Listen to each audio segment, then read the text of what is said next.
আচ্ছা, পেঁয়াজকে গোটা গোটা ছোট ছোট পেঁয়াজকে কখনো এইভাবে কি রান্না করে দেখেছেন?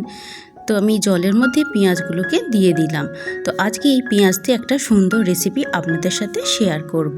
তো নমস্কার সবাইকে, আবার একটা দারুণ সাথে রেসিপির সাথে পুতুলের পাকশালা রান্নাঘরে স্বাগত জানাই। এখানে ছোট ছোট সাইজের একদম পেঁয়াজগুলো নিচে দেখতে পাচ্ছেন, পেঁয়াজের সাইজটা কিন্তু খুবই ছোট। এই গোটা গোটা পেঁয়াজ দিয়ে আজকে একটা সুন্দর রেসিপি আপনাদের সাথে শেয়ার করব। তো পেঁয়াজের খোলাটা আমি ছাড়িয়ে নিয়েছি। এবার মুখের দিকটা রেখে দিয়ে পেছন দিক থেকে এইভাবে পেঁয়াজ দুটোকে দুটো ফালি করে দেবো, মানে একটু চিড়ে দেবো যাতে এর মধ্যে মশলাপাতি ঢুকে যায়। এই ছোটো ছোটো পেঁয়াজ দিয়ে এত সুন্দর রেসিপি তৈরি হয় যেটা লুচি, রুটি, পরোটা বা ভাতের সাথে দারুণ লাগে খেতে। এইভাবে সমস্ত পেঁয়াজগুলোকে আমি একটু ফাঁকা করে দেবো যাতে মশলাগুলো খুব ভালোভাবে ঢোকে, এতে পেঁয়াজগুলো গোটাও থাকবে। তো মুখের দিকটা রেখে দিয়ে উল্টো দিক থেকে এইভাবে সব পেঁয়াজগুলোকে একটু একটু করে চিড়ে দিচ্ছি। রেসিপিটা শেষ পর্যন্ত দেখতে থাকবেন। রেসিপিটা ভালো লাগলে লাইক, শেয়ার, কমেন্ট অবশ্যই করবেন। এখানে আমি নিয়েছি টমেটোর পরিমাণটা অনেকটাই নিয়েছি কাজু, আর নিয়েছি দুটোর মতো বড় সাইজের টমেটো, ঝালের আন্দাজ জন্য কাঁচা লঙ্কা, আর 10-12টার মতো কাজু। তো কাজুটার পরিমাণটা একটু কম করতে পারেন, কোনো অসুবিধা নেই, কিন্তু টমেটোর পরিমাণটা একটু বেশিই দিতে হবে। তো এখানে দুটো বড় সাইজের টমেটো আমি নিয়েছি, ঝালের আন্দাজে কাঁচা লঙ্কা, একটা সুন্দর পেস্ট বানিয়ে নেব। এখানে চাইলে পেঁয়াজও অ্যাড করতে পারেন। তো আমি এখানে পেঁয়াজ আর দিচ্ছি না, যেহেতু পেঁয়াজ দিয়ে রান্নাটা করছি, আর পেঁয়াজ আমি এখানে দিচ্ছি না। তো জলের মধ্যে অল্প নুন দিয়ে এবার এই পেঁয়াজগুলোকে সেদ্ধ করে নেব। 10 মিনিটের মতো এটাকে চাপা দিয়ে রেখে দেবো লো ফ্লেমে। 10 মিনিট পর এবার চাপাটা খুলবো, দেখবো যে পেঁয়াজগুলো কিন্তু একদম সেদ্ধ হয়ে গেছে। এবার পেঁয়াজগুলো এক একটা করে তুলে নেব, এইভাবে তুলে নিয়ে একটু ঠান্ডা করে নেব। আর এই জলটা ফেলবো না, জলটা রেখে দেবো, পরে রান্নাতেই জলটা ইউজ করা যাবে। তো সব পেঁয়াজগুলোকে এইভাবে তুলে নিলাম। এবার জলটা আমি রেখে দিচ্ছি, আর পেঁয়াজটাকে একটু ঠান্ডা করে নেব। জলটা ঢেলে নিয়ে সেই কড়াতেই আমি দিয়ে দেবো সাদা তেল। এখানে রান্নাটা আমি সাদা তেলেই করছি, আপনারা চাইলে সর্ষের তেলেও করতে পারেন, কিন্তু সাদা তেলে করলে রান্নাটা ভালো হবে। অনেকটা পরিমাণে সাদা তেল দিয়েছি, দিয়ে এবার এই পেঁয়াজগুলোকে ঠান্ডা করে নিয়েছিলাম, সেই ঠান্ডা পেঁয়াজগুলোকে এবার এই তেলের মধ্যে দিয়ে ভেজে নিচ্ছি, মানে একটু লাল লাল করে ভেজে নেবো এপিট ওপিট করে। তো ওই 5 মিনিটের মতো পেঁয়াজগুলোকে একটু লাল লাল করে ভেজে নিলাম।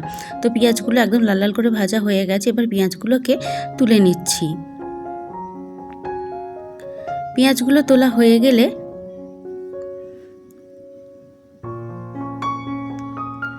এতে আর একটু পরিমাণে তেল দিয়ে দেবো, আর একটু তেল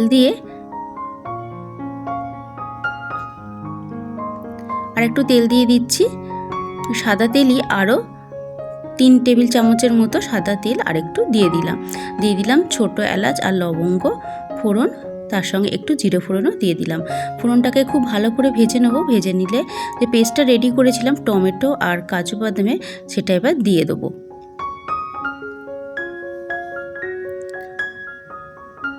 দিয়ে মশলাটাকে একটু ভালো করে কষাতে থাকবো। একটু কষিয়ে নিয়ে এতে এবার বাদবাকি উপকরণগুলো দেবো। প্রথমে দেবো এখানে আমি আদা বাটা 1 টেবিল চামচের মতো আদা দিলাম, আর রসুন বাটা দিলাম 1 টেবিল চামচের মতো। এবার হলুদ গুঁড়ো দেবো, আর কাশ্মীরি লঙ্কার গুঁড়ো 1 টেবিল চামচের মতো, আর দেবো এখানে জিরে গুঁড়ো 1 টেবিল চামচের মতো। বেসিক যে মশলাগুলো আমরা রান্নায় দিয়ে থাকি সেইগুলোই দিচ্ছি। এবার মশলাটাকে খুব ভালো করে কষাতে থাকবো যতক্ষণ না মশলা থেকে একটা সুন্দর রং আসছে বা তেল ছেড়ে যাচ্ছে। মশলা থেকে কিন্তু একটা সুন্দর রং এসছে, আর মশলাটা থেকে তেলও ছেড়েও গেছে, দেখতেই পাচ্ছেন খুব সুন্দর একটা রং এসছে। এতে এবার দিয়ে দেবো টক দই। এখানে হাফ কাপের মতো টক দইকে একটু ফেটিয়ে নিয়েছিলাম, সেই ফ্যাটানো টক দইটা দিয়ে দিলাম। গ্যাসের ফ্লেমটা লো করে রেখে টক দইটা দিয়ে এবার আস্তে আস্তে ভালো করে মিশিয়ে নেব, যাতে ভালো মতো করে টক দইটা মশলার সাথে মিশে যায়। কিন্তু একটু মশলাটা ঠান্ডা করে নিয়েছিলাম, তারপরে টক দইটা দিয়েছি। গরম অবস্থায় দিলে দইটা কেটে যেত, দইটা কিন্তু একটুও কাটেনি। এবার আন্দাজ মতো নুন আর চিনি দিয়ে দিলাম, দিয়ে এবার এই পেঁয়াজটা দিয়ে দেবো। যে পেঁয়াজগুলো ভেজে রেখেছিলাম গোটা পেঁয়াজগুলো দিয়ে ভালো করে এই মশলার সাথে কষাতে থাকবো। আরও 5 মিনিটের মতো গ্যাসের ফ্লেমটা লো করে রেখে মশলার সাথে সুন্দরভাবে এটাকে নেড়ে নেব। এই রেসিপিটা এত সুন্দর তৈরি হয় যে কোনো লুচি, রুটি, পরোটার সাথে দারুণ লাগে। অল্প একটু মিক্সি ধোয়া জলও আমি দিয়ে দিলাম। ভালো করে মিশিয়ে নিয়েছি। মিশিয়ে নিয়ে এবার এটাকে গ্যাসের ফ্লেমটাকে লো করে রেখে আরও 7-8 মিনিটের মতো বা 10 মিনিটের মতো এটাকে একটু ফুটিয়ে নেব। 10 মিনিট পর দেখুন কত সুন্দর একটা রং এসছে, এত সুন্দর রং এসছে আর রেসিপিটা খুব সুন্দর তৈরি হয়েছে। উপর থেকে কিছুটা কেসুরি মেথি আমি এখানে দিয়ে দিচ্ছি। যদি ধনেপাতা কুচি থাকে সেটাও দিতে পারেন, তো আমি এখানে কেসুরি মেথি দিচ্ছি। দিয়ে ভালো করে মিশিয়ে নিয়ে নেবো। নিয়ে এটাকে এবার স্ট্যান্ডিং টাইমে রেখে দিয়ে তারপর এটাকে আমি সার্ভ করব। এগুলো লুচি, রুটি, পরোটার সাথে তো দারুণ লাগে খেতে পেঁয়াজের এই রেসিপিটা।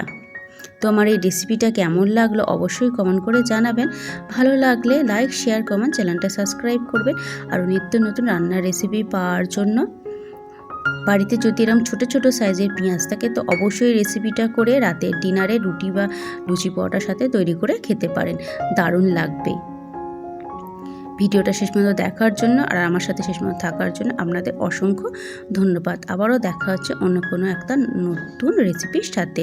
তখন সবাই ভালো থাকবেন আর সুস্থ থাকবেন।